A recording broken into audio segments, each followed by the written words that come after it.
નમસ્કાર મિત્રો, સાહિત્ય સંગીતનું વિશ્વ અંતર્ગત આપણે જે સાહિત્યકારોનો પરિચય કરાવીએ છીએ તેમાં હું ભરત સાંગરાણી આપ સૌ દર્શકોનું હાર્દિક સ્વાગત કરું છું. આ મુલાકાત ફક્ત સાહિત્યકારોનો પરિચય કરાવવા પૂરતી જ સીમિત નથી. સાહિત્યકાર જેની આપણે મુલાકાત લઈ રહ્યા છે તેઓની સર્જન શક્તિ, તેઓના સંઘર્ષ અને તેમની શબ્દ સાધના તેમના જ શબ્દોમાં સાંભળવાનો એક નમ્ર પ્રયાસ. આજે આપણે એવા મહાનુભાવોની મુલાકાત લેવાના છે કે જેઓ 7 સમંદર પાર અમેરિકામાં રહીને માતૃભાષાની જ્યોત પ્રજ્વલિત કરી રહ્યા છે.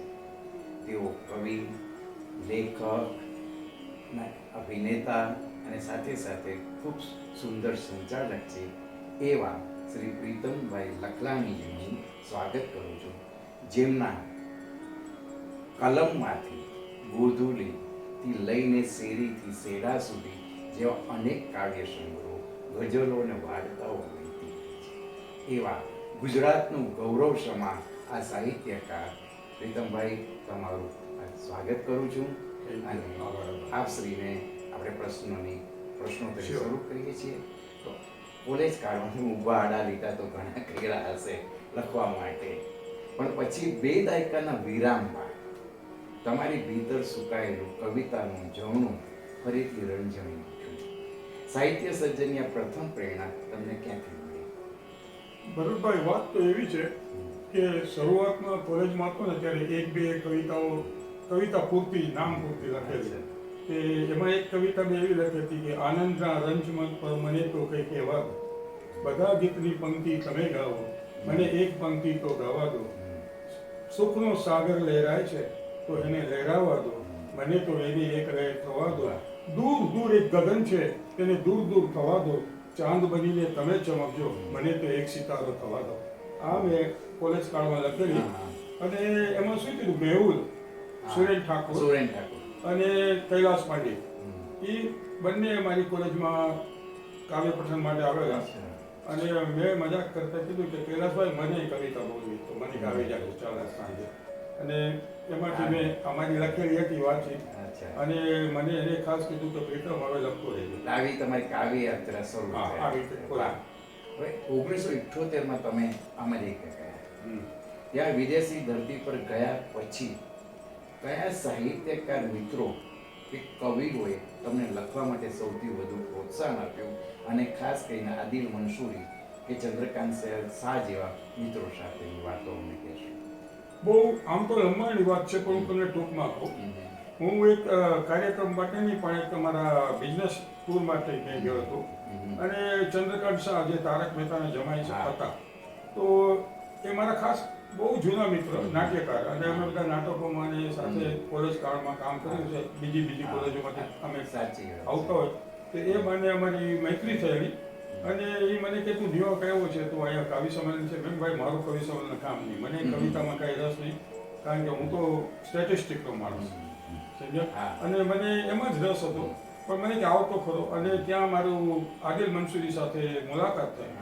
અને આદિલભાઈ મુસાયરો પતી ગયો એટલે મેં કીધું, આદિલભાઈ, આ બહુ સરસ મુસાયરો હતો, તમારે બહુ મજા આવી. તમે તો માણેક ચોક અને નદીની રેતમાં રમતું નગર, મળે ન મળે, સ્મૃતિ પટ ઉપર આ દ્રશ્ય ફરી મળે ન મળે, ભરેલો શ્વાસ મળીને સુખદનો કર્યો, પછી આ માટીની ભીની અસર મળે ન મળે, એ ગઝલ એને સંભળાવી હતી અને બહુ મજા આવી ગઈ. મને કે પ્રીતમભાઈ, તમે તો ટક ટક કરીને તમારા લેપટોપ પર કામ કરતા હતા, ક્યાં કવિતા સાંભળતા? એટલે મેં કીધું, આવી તો હું રોજની 10 કવિતા લખી. એટલે મને કે 10 નહીં પણ 1-2 લખાય ને તો મને મોકલજો. અને આ ચેલેન્જ મને મળી.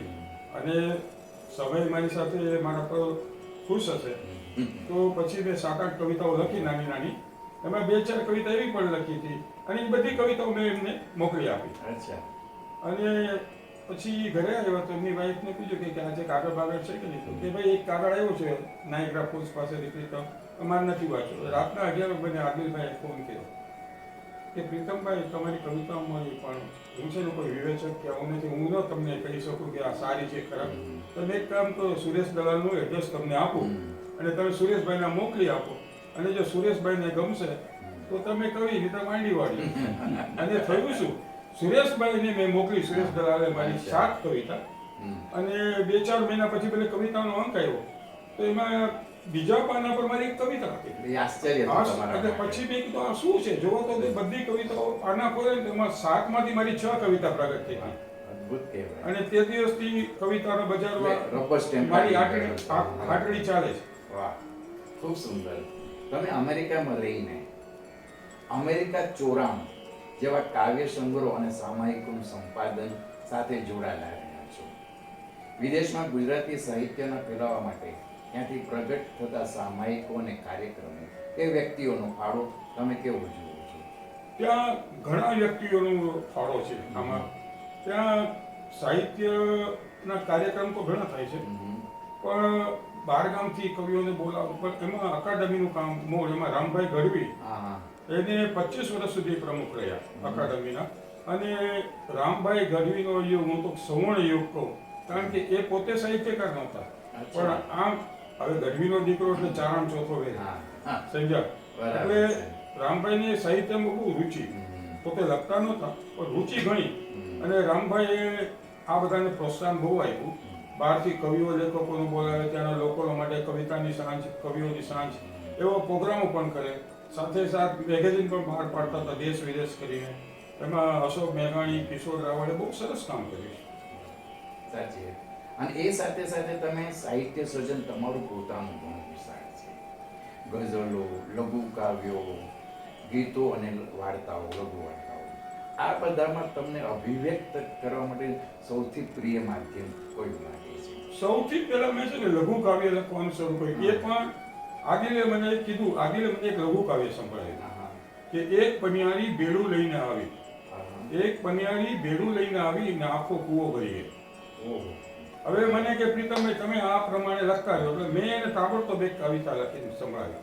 સમજ્યા કે રખડું અંધારું ક્યાંય ભટકાઈ પડે નહીં, રખડું અંધારું ક્યાંય ભટકાઈ પડે નહીં, એ દીકે એક દીવો રાત આખી ડેલીએ ભરતો રહ્યો.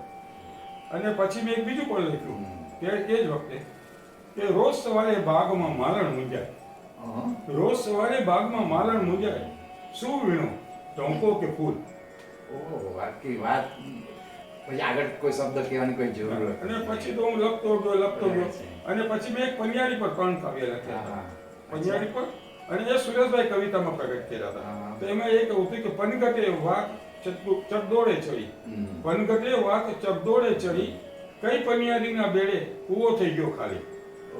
અને પછી બીજું મેં એક લખ્યું હતું, પનગટે પનિયારી વિચારે, પનગટે પનિયારી વિચારે કે રોજ રોજ આમ બેડા ભરતી રહે તો નદી બિચારી દરિયે કઈ દિવસે પહોંચશે. અને ત્રીજું સાવ નાનકડું હાઈકું જેવું છે,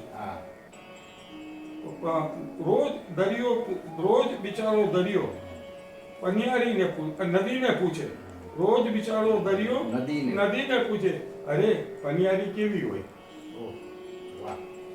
પણ હું મારું પ્રીતમભાઈ, જો શક્ય હોય તો આપના કોઈ પ્રિય ગીત કે પઠનનો હું તમને સંભળાવું છું, ને તમારે જેટલી કવિતા સંભળાવવી હોય એ દિલ ખોલીને તમે સંભળાવો, મને ખૂબ આનંદ આવશે અને આપણા શ્રોતા મિત્રો દર્શકોને બી ગમશે.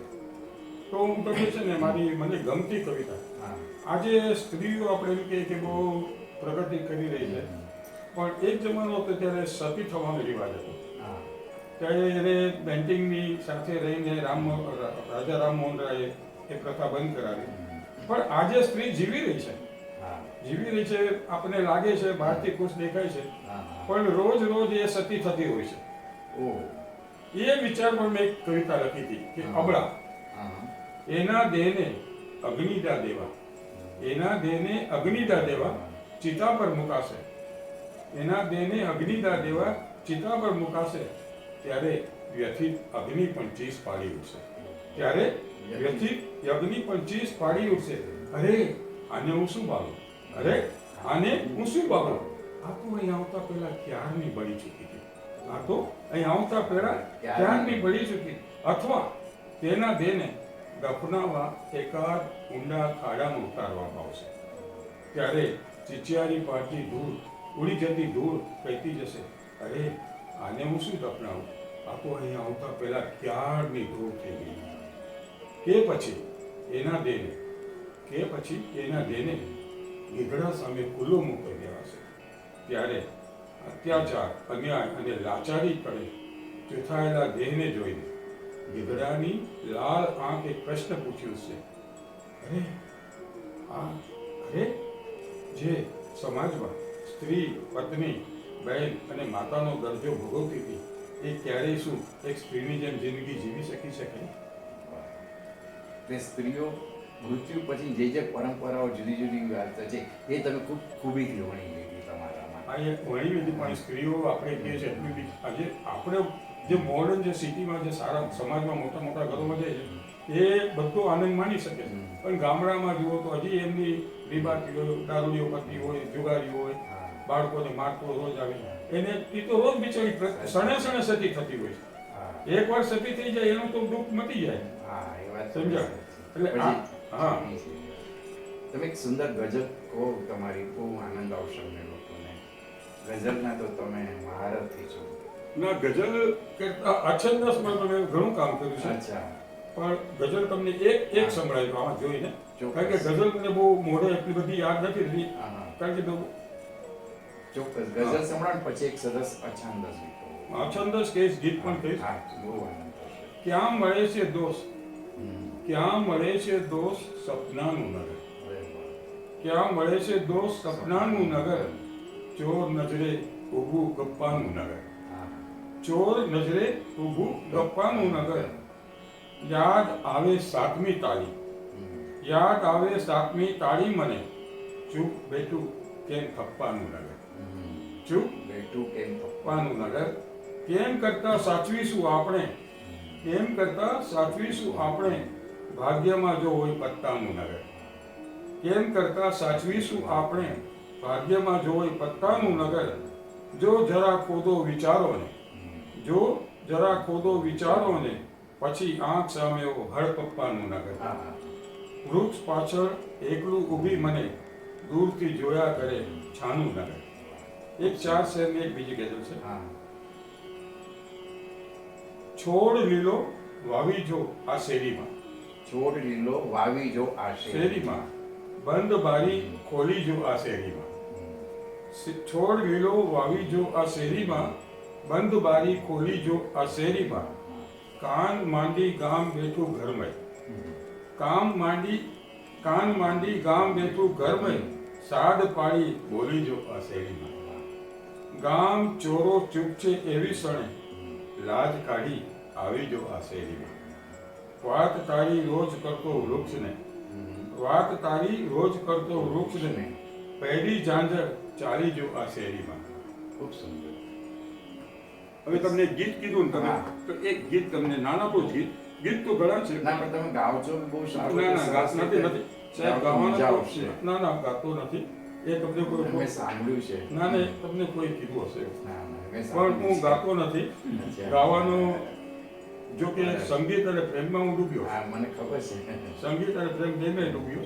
બીજામાં તો કરી જવાઈ જવું છે. અને મેં તમારી બેચરભાઈ પાસે ઘણી સારી વાતો સાંભળી છે તમારી. હા, બેચરભાઈ મારા ખાસ મિત્ર હતા.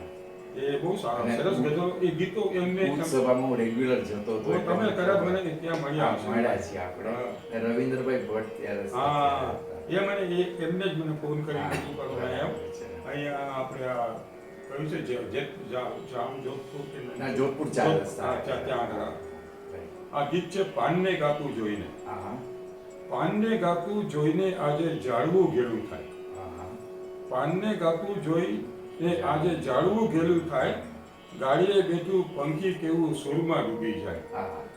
પાનને ગાતું જોઈને આજે ઝાડવું ઘેલું થાય, ગાડીએ બેઠું પંખી કેવું સુરમાં ડૂબી જાય, પંખી સાથે ઝાડવું કાયમ મધુર મીઠું બોલે, પંખી સાથે ઝાડવું કાયમ મધુર મીઠું બોલે, વાયરો એટલે રોજ સવારે ફૂલડે મેકી ઢોળે, તડકામાં છપિયા પવન બાળક સો દેખાય, ડાળીએ બેઠું પંખી કેવું સૂરમાં ડૂબી જાય, ઝૂલતા લીલા પાનને પવન ચુંબા કેવો દોડે, ઝૂલતા લીલા પાનને પવન ચુંબા કેવો દોડે, આપધરાને પળમાં જાણે પ્રીતના તારે જોડે, ગોપણ વીંજતું ખેતર આખું કલરોમાં ઉભરાય, ડાળીએ બેકું પંખી કેવું સુરમાં ડૂબી જાય. વાહ, અદ્ભુત કલ્પનાઓ તમારી વિસ્તરતી હોય. અચ્છા, હવે આપ શ્રી વિદેશમાં તો ઘણા વર્ષોથી રહ્યા છો. 50 વર્ષ થઈ ગયો. 50 વર્ષ old age થઈ ગયા, બરાબર છે. તો ત્યાં ગુજરાતી ભાષાને જીવંત રાખવી એક પડકાર સમય છે, પોતાની માતૃભાષાની એવી જગ્યાએ. તો ત્યાંના અન્ય કોઈ કવિઓ છે જેઓ અત્યારે ગુજરાતી સાહિત્યમાં સમૃદ્ધિ માટે અથવા કોઈ કેવું કાર્ય કરી રહ્યા હોય આપના સિવાય? ના, હું તો કવિ છું જ નહીં. તમે મને કવિ ના કરો.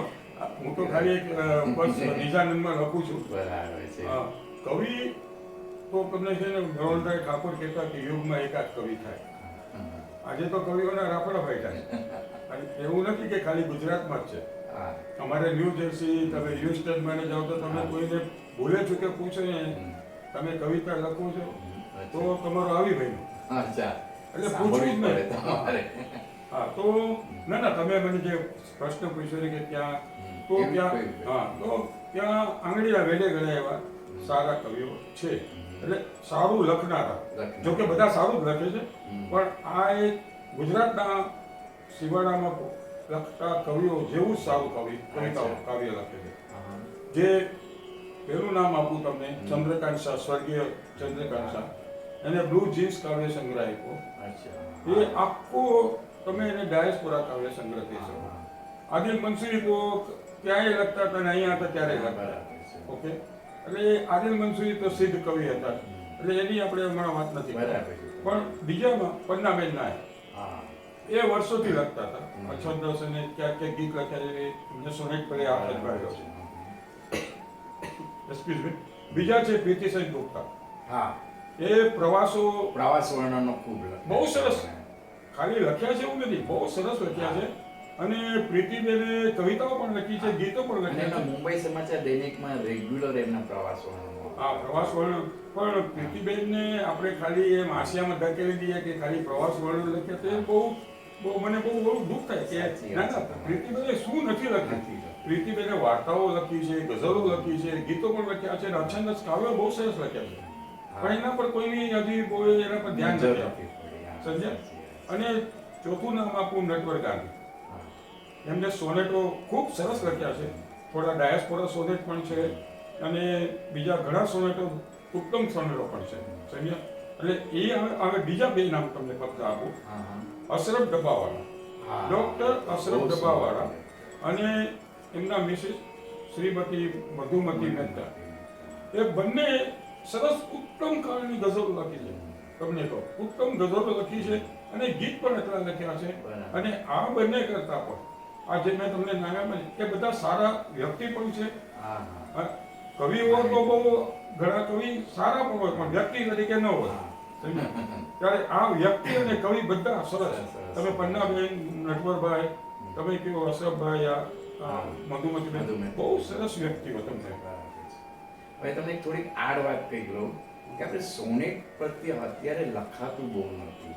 આપણે સર ત્યારે એક વખત હતો જ્યારે સોનેટ પર ઘણું કાર્ય થતું હતું, પણ અત્યારે એ સોનેટ જેવું સુંદર જે કાવ્યનો પ્રકાર છે એના વિશે કેમ ખેડાણો એકાએક ઓછું થઈ ગયું છે? હવે એ તો કવિઓની પોતપોતાની પસંદગી હોય છે. આમાં તમને કહું તો ગઝલ, આજે ગઝલ સૌથી વધારે લખે છે. પણ ગઝલમાં શું છે તમને કહી દઉં ભરતભાઈ, તમને છંદ આવડી જાય ને પછી શું થાય ને, તમને એક કાફિયા મળી જાય ને કોઈ રદીફ પકડી લે, એટલે તમારી પાસે ગઝલ તો ન હોય ને. સમજ્યા? ગઝલ તો ન હોય તો તમે શું ગઝલ તો લખો, પણ એ ગઝલનું ખોખું બનાવો છો. સમજ્યા? હવે ગઝલ લખવી તો બહુ અને સરળ છે. તમને મેં કીધું ને ખોખું બનાવી દો, બરાબર. પણ એક શેર લખવો બહુ અઘરો છે. શેરિયત વિના એક શેર લખવો અઘરો છે. હવે તમને કહું કે એ શેરની વાત કરીએ તો ઘણી દહીવાલાની ગઝલ છે. તમે જુઓ, મારો હાથ જાગીને મને લઈ જશે સંતુઓ સદન સુધી, એ ગઝલ છે. એમાં આખી ગઝલ સરસ છે, પણ ઉત્તમ શેર તમે મને કહો ને તો હું તમને બે કહું કે ન ધરા સુધી ન ગગન સુધી ન ઉન્નતિ કે પતન સુધી. ન ધરા સુધી ન ગગન સુધી ન ઉન્નતિ કે પતન સુધી આપણે જવું હતું એકમેકના મન સુધી. અને એનો છેલ્લો મક્તો છે કે જો હૃદયની યાદ ઓહરી ગની જો હૃદયની આગ વધી ગઈ તો ખુદ ઈશ્વરે કરી કૃપા, કોઈ શ્વાસને બંધ કરી ગયું કે પવન ન જાય અગન સુધી. ઘણી દયા લાગે. ઘણી દયા. એટલે આવી ગઝલ. હવે આપણે સોનેટની વાત કરી. હા. સોનેટ 14 લીટી એટલે સોનેટ નહીં. હા. બધા ઘણા મિત્રો એમ સમજતા કે 14 લીટી લખાઈ એટલે સોનેટ. સોનેટ પણ એ સોનેટમાં છેલ્લી 2 લીટીમાં આખા સોનેટનો સચોટ સાર આપી દે તમને. સાચી વાત. સમજ્યા? હવે 14 લીટીનું સોનેટ, આમ તો આપણે ઇટાલિયન સોનેટો છે, હા. શેક્સપિયરના હા, સોનેટો સોનેટો બહુ છે, પ્રસિદ્ધ છે. માઇકલ એન્જેલોએ લખેલા છે. તો આપણી ત્યાં શું છે કે ઘણા લોકો 4 લીટી, 4 અને 2. બે. આ તો 8 અને 6 માં બી ફોર્મ ખેડાય હા, છે. એટલે 4 અને 6 એ હા. ઉમાશંકર જોશી હા, લખતા. એમાં ફોર્મ ઉમાશંકર ખેડાય. જોશી હા. શિખરની છંદમાં મોટે ભાગેમાં લખતા લખતા. હતા. સાચી અને વાત છે. અત્યારે સોનેટમાં તમને તો બળવંતરાય ઠાકોરે સોનેટ તો બહુ અદ્ભુત સરસ. લખ્યા. સમજ્યા? સાચી વાત છે. એમાં એનું મને અત્યારે નામ યાદ આવે તો સારું, પણ મને એના સોનેટો બહુ ગમતા. હમ, હમ. અને બળવંતરાય ઠાકોર પછી હા, હા. સમજ્યા આપણે ઉષ્ણસ હા. નટવર નટવર કુબેરદાસ ખૂબ જ રસ. પંડ્યા, હા. પંડ્યા. એમને સોનેટ લખે. પણ સોનેટ લખવો બહુ અઘરા છે. સોનેટ બહુ ગઝલની જેમ સરળ નથી. હા. સમજ્યા? આમ તો ગઝલ લખવી પણ બહુ અઘરી જ છે. શેરિયત વગર ગઝલ હા, કહેવાય કેમ? છે. સોનેટમાં બહુ એમ તમને કહો, રામનારાયણ વિશ્વનાથ પાઠક એ તો સાબિત કરી આપ્યું કે 14 લીટી નહીં, 13 લીટીમાં પણ સોનેટ લખાય. લખી શકાય. અને એને સાબિત સિદ્ધ કરી બતાવી. એમ ઉદાસ સ્કૂલમાં મારા પ્રિન્સિપલ હતા. અચ્છા. જ્યારે સાન્તા ક્રુઝ એ તો બહુ વિદ્વાન હતો. હા, અમારે. ત્યારે. બહુ સરસ વાત કરી તમે. હવે આપણે વિદેશની વાત તો કરી, વિદેશના કવિઓ વિશે. તો ગુજરાતમાં જે નવોદિતો અત્યારે સાહિત્ય ક્ષેત્રે ડગ માંડી રહ્યા છે, એમને તમે એક અનુભવી સર્જક તરીકે શું માર્ગદર્શન આપશો? હું છે ને બહુ આશાવાદી કવિ છું, તમને કહી દઉં. સમજ્યા? એટલે હું એમ નહીં કહું કે ગુજરાતમાં બહુ કે ગઝલોનું, ગીતનું કે અછંદસનું ખેલન અદ્ભુત લખાય છે હા. અને ઘણું ખેલાણ પણ થાય છે. સમજ્યા? હા. હવે જે સાચા કવિ હશે એ આજે નહીં તો કાલે આબમાં ચમકશે. સાચી વાત સમજ્યા? છે. પછી જે કોઈ પણ ગઝલ લખે, અછંદસ લખે કે ગીત લખે, સમજ્યા? હા, એ તો જે પણ પ્રવાહ એને ગમતો પણ હોય. અત્યારે નવો પ્રવાહ લખી રહ્યો છે અને આપણે એમ કહીએ કે ગુજરાતી ભાષા મરી જશે, સાવ તદ્દન ખોટી વાત છે. આ નવોદિતો એટલા બધા ગઝલો લખતા હોય તો ભાષા કઈ રીતે મળવાની? વાહ, બહુ સરસ વાત કરી. સમજ્યા? અને નવોદિતો લખે છે એને પ્રોત્સાહન આપો. સમજ્યા? આપણે તો બહુ લખ્યું. તમે મને કીધું હું તો ઘરાઈ ગયો છું. મને જરાય રસ નથી. તમે આજે બોલાવ્યો એટલે હું આવ્યો છું. બરાબર છે. પણ હવે નવોદિતને લાવો, એમને સ્થાન આપો, એમને બોલવા દો, એમને સાંભળો. ખૂબ સરસ વાત કરી. યુવાનોને આગળ લાવો. યુવાનો. એ training કરવાના છે. હા. હા, સાચી એ વાત. કારણ કે આવતીકાલ એમના પર છે. એમના પર છે. અને એ જો કવિ નહીં હોય ને તો તે લાંબુ નહીં ટકે. હા. કારણ કે સમય જેવો કોઈ મોટો વિવેચક નથી. એ સાચી વાત. સમય છે ને ભલાને પાડી નાખે છે. હા. સમજ્યા? સાચી. હવે આપણે સમાપન તો છેલ્લો પ્રશ્ન તમને પૂછી લઉં છું. પ્રીતમભાઈ, તમારી સફળ જોતા અમને એવું લાગે છે કે એક આંકડા શાસ્ત્રી તરીકેની તો ભાવાશ્રી એક જવાબદારીઓ વચ્ચે પણ કવિ હૃદય હંમેશા ધબકતું છે. આ સમન્વય તમે કેવી રીતે સાધ્યો અને તમારી હવે પછીનું સાહિત્યિક લક્ષ્ય શું છે? હું સ્ટેટિસ્ટિકમાં વિદ્યાર્થી અને મારો ધંધો પણ એમાં જ હતો. ઘાટકોપરમાં જ હા, આપો. ઘાટકોપરમાં જન્મ્યો. ઘાટકોપર હું તો બહુ જ ભગવાનની ઈચ્છાથી સુખી પરિવારમાં જન્મ્યો. સમજ્યા? એટલે પહેલેથી જ મને કઈ કવિતામાં કાયમ કહેવાય કે દુઃખી માણસ કવિતા લખી. ક્યારે એવું તો હતું? સુરેશ દાદા કહેતા કે મેં તો દુઃખને જોયું નથી પણ છતાં હું કવિતા લખું છું. હા, હા. સમજ્યા? એવું જ એટલે તમારું તો. આ તો શું છે કે ધીમે ધીમે કારવામાં બધા જોડાતા ગયા અને મિત્રો મળતા રહ્યા. બરાબર. અને મેં જોયું કે ગણિત છે ને બે પૈસા કમાવામાં કામ આવે હા. પણ જિંદગી જીવવામાં કામ નથી હા, આવતું. સાચી વાત. કારણ કે જિંદગીમાં તમારે ગુણાકારને સરવાળા જ રાખવા પડે. તમે ભાગાકારને અને બાદબાકીમાં પ્રમાણ દો તો એમાં તમને શૂન્ય જ મળે. હા. એટલે ગણિત જિંદગી જીવવામાં પણ ત્યાં શું છે, કવિતા શું છે, તમને એકાંતમાં જીવવા. સ્વ સાથે વાત કરવા. હા. અને એકાંતમાં હું હંમેશા કહું છું કે એકાંતમાં તો મારે એકાંત કોઈને નથી આપવું. ઇવન મારી કોઈ અંગત મિત્ર આવે કે મારો કોઈ ખાસ રિલેટિવ આવે અને મને પૂછે કે આજે ફ્રી તો હું કહી દઉં કે હું મારામાં મસ્તીમાં છું, મારામાં હું મારું એકાંત તો કોઈને ના આપું. કારણ કે હું એકાંતમાં ખુદ અને ખુદાથી વાત કરતો છું. વાહ. ખુદ ખુદા સાથે સામે અને એ જ કારણે હું કવિતા લખું છું. હા અને કવિતા હું કઈ મારે કોઈ પ્રગટ થાય છપાય એનો મને કઈ મોહ નથી. કારણ કે તમને સાવ વાત કરી દઉં, તમારી 100 કવિતા છપાય પછી પણ તમે કવિ નથી. બોલો તમારે શું કહેવું છે? અને તમારી એક પણ કવિતા ન છપાય તો તમે કવિ છો.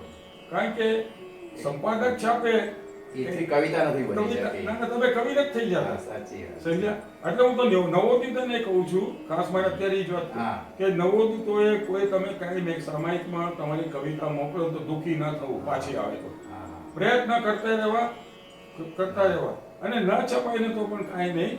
તમારી કવિતા સાચી હશે ને તો આજથી 50 વર્ષ પછી કોઈ કહેશે કે આ કવિ જન્મો તો પણ એની નોંધ નથી લેવાની.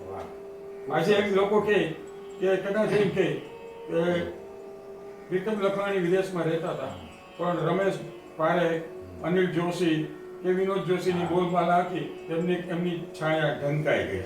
આજથી 50 વર્ષ પછી કોઈ કહે પણ ખરો. સાચી વાત છે. એટલે દુઃખી થવા જેવું નથી. નવોદિતોને કોઈ ભરપૂર લખો, જેટલું લખાય એટલું લખો. સમજ્યા?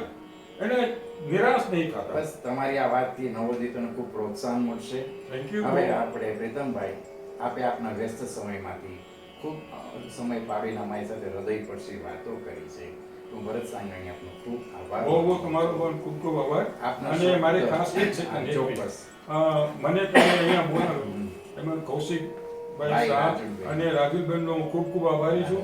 અને જો એમને મને તમારું નામ કે ન મળ્યું હોત એમના દ્વારા તો આપણો કોઈનો ભેટો ન. સાચી વાત છે. એટલે કૌશિકભાઈ અને રાજુલબેનનો પણ ખૂબ ખૂબ આભાર. સાહિત્ય સંગીતનું વિશ્વ દ્વારા જ આપણે આ પ્રોગ્રામ કરી રહ્યા છીએ. આમ જ અવિરત તમારી ચાલતી રહે સાહિત્ય સેવા, સાહિત્ય યાત્રા એવી શુભેચ્છાઓ. મિત્રો, આશા છે કે આ સાથે આજે આપણે આજની મુલાકાત પૂરી કરીએ છીએ અને હવે ફરીવાર કોઈ એક નવા અનુભવ સાથે આપણે મળીશું. ત્યાં સુધી ભરત સાંગાણી આપ સૌની રજા લે છે. ભરત સાંગાણીના જય હિન્દ.